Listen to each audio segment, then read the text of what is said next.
ప్రభుత్వం యొక్క పిలుపు మేరకు ఆపరేషన్ సింధూర్ విజయోత్సవ ర్యాలీని ట్యాంక్ బండ్ మీద నిర్వహించడం జరిగింది. మన యొక్క ఆర్మ్డ్ ఫోర్సెస్ యొక్క త్యాగానికి, ఆర్మ్డ్ ఫోర్సెస్ యొక్క ధైర్య సాహసాలను పెంపొందిస్తూ వాళ్ళని ఉత్సాహపరచడానికి ఇక్కడ ర్యాలీ చేయడం జరుగుతుంది.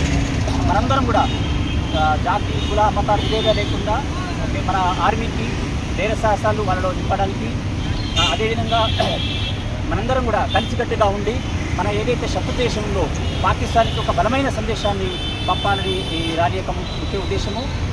ఈ సందర్భంగా మన ఆర్మీ ఏదైతే ధైర్య సాహసాలు ప్రదర్శించి మన శత్రు సేనల్ని ఏ విధంగా అయితే ఢీకొన్నారో వాళ్ళని ప్రశంసిస్తున్నాము. అదేవిధంగా మన భారతీయులందరూ కూడా ఒక్కతాటిపై ఉండి శత్రువు ఏదైతే ఉందో వాళ్ళ యొక్క స్థావరాలని ఏ విధంగా అయితే మన ఆర్మీ ధ్వంసం చేశారో వాళ్ళని పొగుడుతూ ఈ యొక్క విజయోత్సవ ర్యాలీ చేయడం జరిగింది. ఈ సందర్భంగా ప్రతి భారతీయుడు కూడా గర్వంగా ఈ దేశం నాది, ఈ దేశం కోసం మనం ఏదైనా చేయాలి, మనందరం కూడా కలిసికట్టుగా ఉంటే ఎంత పెద్ద శత్రువు అయినా కానీ భయపడతారు. చివరిగా మనం కలిస్తేనే జనం కలిస్తేనే ప్రపంచం, ఆ ప్రపంచమే మన జాతికి బలం. జై హింద్.